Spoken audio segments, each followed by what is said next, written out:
Bonjour à vous tous. Nous sommes avec M. Marcel Thibault, partie 3. Alors aujourd'hui, Marcel, tu vas nous raconter un peu les souvenirs d'enfance quand tu as commencé à faire du sport comme le hockey.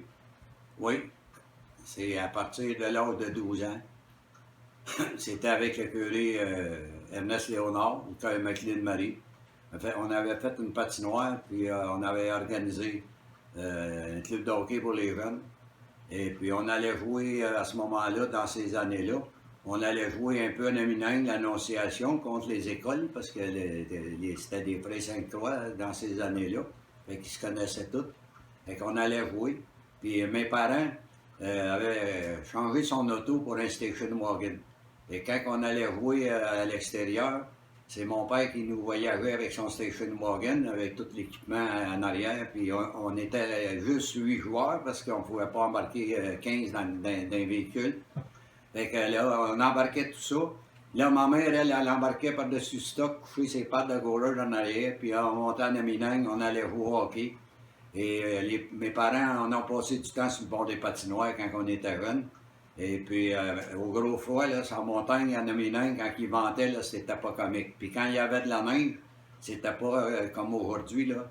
On arrêtait de jouer, on grattait, puis on recommençait la game au point où on était rendu. Un peu plus tard, un peu plus âgé, là, on commençait à jouer avec le grand club. Fait que là, on allait jouer dans la ligue avec Maniwaki, Fermeneuve. Et on avait des joueurs d'un peu partout. Et après chaque partie, ma mère faisait le devoir de toujours recevoir les joueurs à la maison pour un lunch, des sandwichs et puis le party. Et que dans le temps, c'est pas la bière qui manquait parce que les clubs, c'était d'art avec Jacques Lessard. On avait la batte sans vouloir faire trop d'annonces avec Yves Lauzon. C'était quoi le nom du club à l'époque, là, quand c'était plus gros? Là? Bon, t'avais Mont-Laurier qui était down, et puis t'avais les Rapides L'Orignal avec la batte pour le Yves Lauzon. OK. Et il y avait une équipe, on était deux équipes à Mont-Laurier. Quelques joueurs de Mont-Laurier jouaient pour Fermeneuve puis Maniwaki. C'est les années où l'hiver avait juste Maniwaki qui avait la glace artificielle. Donc, pour l'hiver, on jouait 12 parties durant la saison. Puis après ça, il y avait les éliminatoires. Comme j'ai déjà dit dans un reportage, des années, on était obligé d'aller finir les séries à Maniwaki parce que les glaces étaient plus bonnes dans nos arénas, à Mont-Laurier, à Fermeneuve ou l'Annonciation. Et puis, c'était les bonnes années. C'était la belle époque. La belle époque. Après ça, on a eu aussi les amis là, de moto, de canot, à Laval. Je me rappelle quand on était jeunes, justement avec le curé Léonard, il fallait que les gars qu'on prenait pour jouer au hockey ou à balle, le club de balle l'été, c'est obligatoire quand il y avait de la pluie.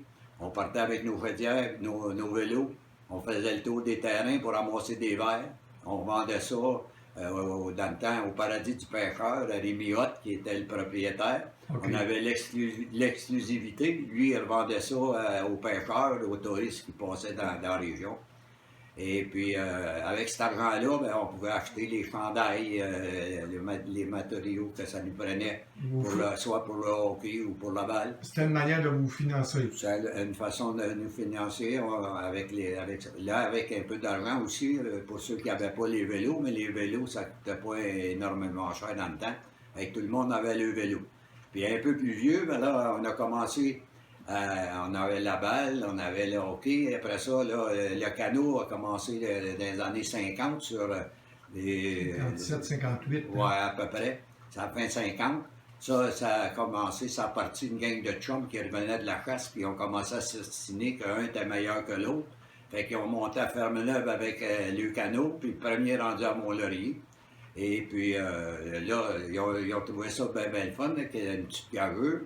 Et puis l'année d'après, le Kiro Bélanger, Bernard, oui. qui s'est adonné, lui, à être dans le coin de la Mauricie. Puis la course de la Mauricie avait lieu, commencé avant Mont-Laurier.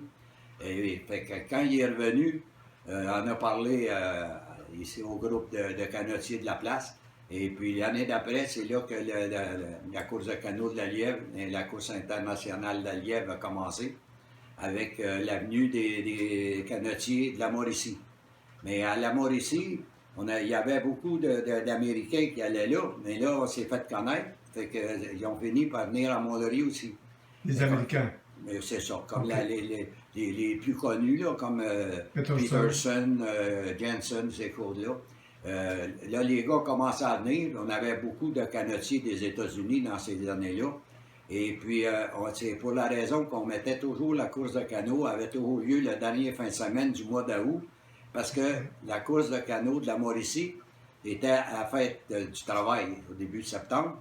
Donc, les canotiers qui venaient du Minnesota, de Michigan, Oui. New York, l'Ouest canadien, ils s'en venaient à Mont-Laurier, ils faisaient la course à Mont-Laurier, ils restaient chez nous jusqu'au mercredi, jeudi, parce qu'ils disaient qu'à Mont-Laurier, ils étaient bien reçus. Vu que la ville était plus petite, les canotiers étaient plus proches de la population.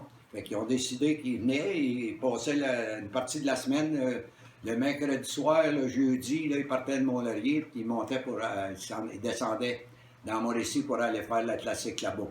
OK. Puis après, ils retournaient chez eux, donc ils pouvaient faire les deux classiques dans le même voyage. Comment de gens, de canotiers pouvaient participer dans les années 60 ou 70, Bon, approximativement? Oui, à l'entour entre 50 et à l'entour d'une cinquantaine, de 40 à 50 à Mont-Laurier, et entre 70 à 85 à peu près à Mauricie. Il y avait toujours, parce que plusieurs de la Mauricie n'aimaient pas venir à Mont-Laurier, ils trouvaient que la course était trop dure vu l'épaisseur d'eau qu'il y a dans la rivière. C'est le courant, on remontait le courant des bouts, on redescendait. Les gars, ils se réservaient pour la Mauricie. Il y en a quelques-uns qui ne venaient pas. Mais en général, les meilleurs étaient toujours à Mont-Laurier. C'était le plus important. Et puis, dans les années 76, là, ça a changé. Parce qu'au début, tu avais quoi? Peut-être 1000 pièces en bourse. À un moment donné, 1200. Et puis, moi, on m'avait demandé pour donner un coup de main parce que j'étais reconnu comme un organisateur. C'est comme dans le temps de Séraphin un peu, là. Il y avait un quêteux dans le coin de Saint-Adèle. C'est moi qui faisais le quêteux dans la région de Mont-Laurier. Quand les commerçants me voyaient rentrer, c'était à peu près juste dans le temps que je lui demandais de l'argent pour aider un puis l'autre. Quand je rentrais, il me disait tout le temps « Bon, combien est-ce qu'on doit, Thibault, aujourd'hui? » C'est comme ça. Là, j'aidais les gars. Après ça, j'ai sorti des panneaux, là, que je vendais les panneaux pour mettre dans les commerces. C'était marqué « Bienvenue au canotier ». Au moins, je lui donnais quelque chose pour l'argent qu'il nous remettait. Puis un jour, j'ai décidé d'aller à Montréal voir la régie. Et puis, j'ai venu à bout d'avoir les permis pour faire des bingos. Donc, j'ai réservé la salle de la polyvalente à tous les premiers mercredis du mois pour 7 mois par année, excepté le mois de janvier, parce qu'au mois de janvier, après les fêtes, tu avais autant de monde. Mais les cartes qui se vendaient 35-40 piastres, ben, le monde y venait, mais après les fêtes, ils m'achetaient un peu moins. Fait que j'avais pas pris le mois janvier. Ça rapportait un certain montant d'argent. Et au 25e, quand j'ai pris la course, c'était 1200 piastres de bourse. Et au 25e, on avait 15 000 piastres en bourse. Colin. Fait que c'était l'année où il y a eu le plus de canotiers pour la course à Mont-Laurier. Aux environs de combien de canotiers, d'après toi? À l'entour de 80. Tabarouette, Oui, mais quand on est parti dans le temps, il y avait 2 jours, on partait en haut de Fermeneuve en montant le courant. Oui. On allait faire le tour d'une île, puis tu avais le rapide des chiens aussi à ce moment-là. Dans le bout de Mont-Saint-Michel. On disait qu'on partait dans le détour, là, passer le grand détour en bas du rapide des chiens. On faisait le tour d'une île, puis on descendait, puis tu en avais le dimanche pour la finale. Et puis, un peu plus tard, là, on a changé un peu ça. Il est arrivé un projet du gouvernement. Ils ont fait la course, c'était Mont-Laurier-Buckingham en 3 jours, ou 2 jours, 3 jours. Et puis, c'est revenu par après. Mais là, le canot, dans le temps, on aurait dû avoir au-dessus de 20 équipes à Mont-Laurier. Et avec l'âge, les canotiers ont pris de l'âge, la relève n'était pas là. Et puis, le canot existe encore, mais c'est plus à niveau régional qu'international. Il n'y a pratiquement plus d'Américains qui viennent. l'an passé, à cause du COVID, il n'y a pas eu de classique à Mauricie, donc ça a donné un roche un peu, excusez les expressions anglaises, mais on a eu un peu plus de canotiers que d'habitude, que temps normal, à cause il n'y en avait pas de la Mauricie, fait que la Mauricie sont venus, à peu près tous les canotiers sont venus faire la classique. À Mont-Laurier. À Mont-Laurier. Et puis après ça, là, il y a aussi à travers tout ça, avec des amis, on a parti le club de natation, les goélands, pour les jeunes dans le temps. Après ça, on a donné un bon coup de main avec ma belle-sœur, Roselyne Lavio, la femme à Yvon, mon frère, pour elle a parti le club de patinage artistique pour les petites filles. Il n'y avait pas grand-chose à faire. Fait que, elle a été suivre des cours, puis elle est partie ça. Ça existe encore et ça va très bien aussi. Après ça, la natation, on a même des jeunes qui ont fait les Jeux du Québec, puis c'est devenu fort. Ils allaient s'entraîner, puis tous les jours, allaient faire des compétitions à l'extérieur, même à Montréal, dans le Bout-Gatineau, ces coins-là. Après ça, il y a eu le temps des fêtes populaires, comme j'ai été représentant de la Société des festivals populaires du Québec. Pour la région dans le temps, on était dans l'Outaouais et Laurentides aussi, et à Abitibi-Témiscamingue.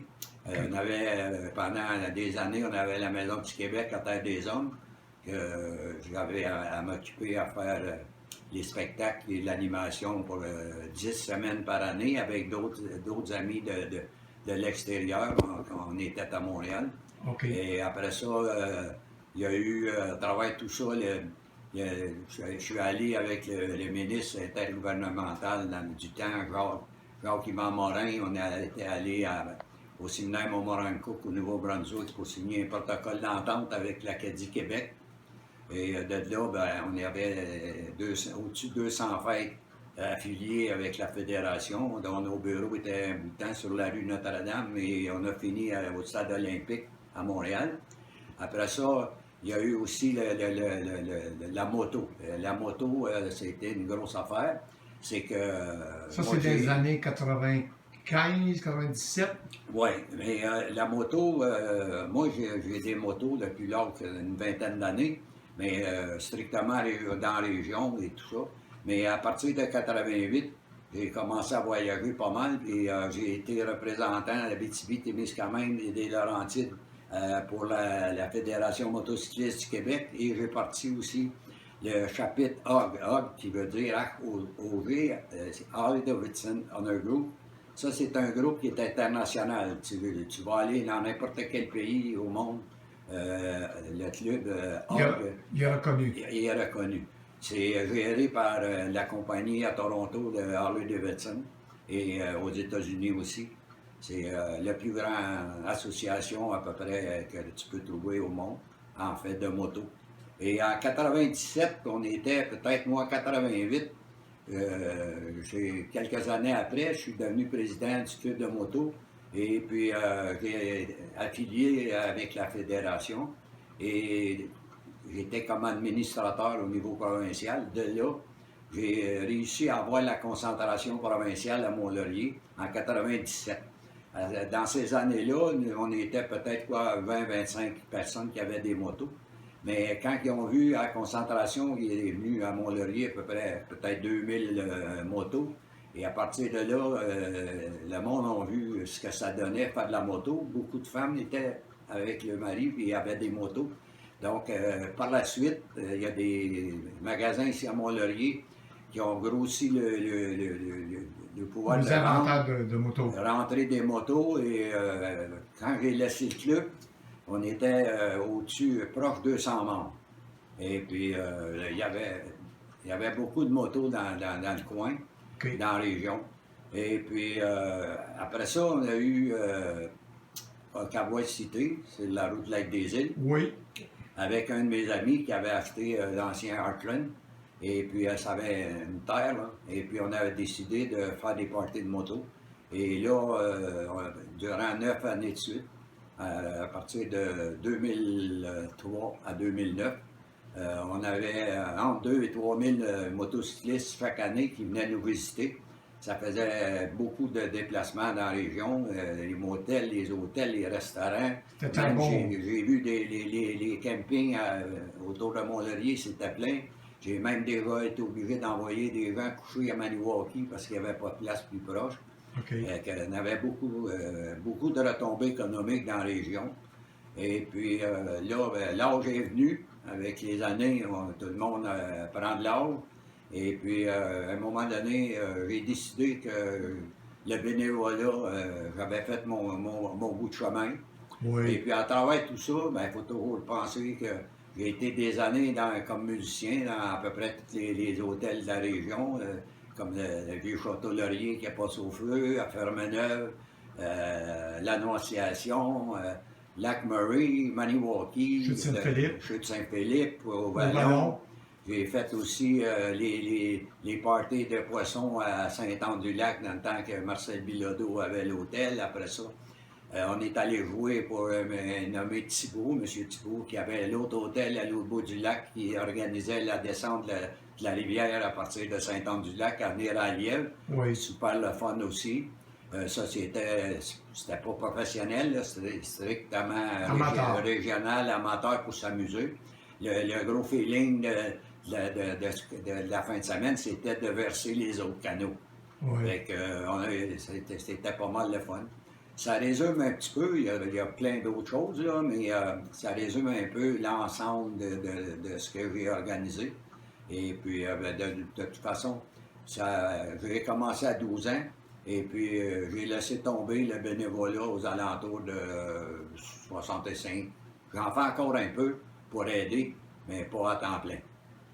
Puis, écoute, Marcel, on te félicite tout ce que tu as fait, là, ton bénévolat, c'est vraiment à souligner.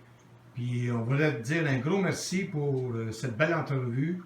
Puis, tout ce que tu nous as raconté, je trouve ça enrichissant. Et ce que ça nous a donné, ce qu'elle m'a donné, en fin de compte, oui. C'est que, il y a quelques années, j'ai eu l'honneur de recevoir la médaille du gouverneur général du Canada à Rideau Hall à Ottawa. Et c'était un peu la fin des émissions à partir de là. Ben écoute, Marcel, un gros merci. Puis je vois que tu es encore en forme. Puis extrêmement dynamique, puis je te remercie encore pour ces belles entrevues qu'on a réalisées, puis je suis sûr qu'il va y en avoir d'autres. Ça me fait plaisir, puis sûrement qu'on va se revoir. C'est pas à 80 qu'on va lâcher. Bon, ben gros merci Marcel, puis une bonne fin de soirée. Ouais. Bye bye à tout le monde. N'oubliez pas de suivre l'histoire de Mont-Laurier. Il était une fois. Il était une fois les Laurentides. Merci. Et merci à Daniel Brosseau pour tout le temps. Puis c'est incroyable là, quand on est chez eux et on regarde ce qui se fait. Il faut, comme on dit en bon québécois, il faut le faire. Il y a beaucoup d'ouvrages, puis ils dévouent beaucoup. Fait que chapeau, on donne. Bon, ben merci beaucoup, Marcel. Puis chapeau à toi aussi. Puis bonne fin de soirée. Ben, merci. Bye bye, à la prochaine. Ouais.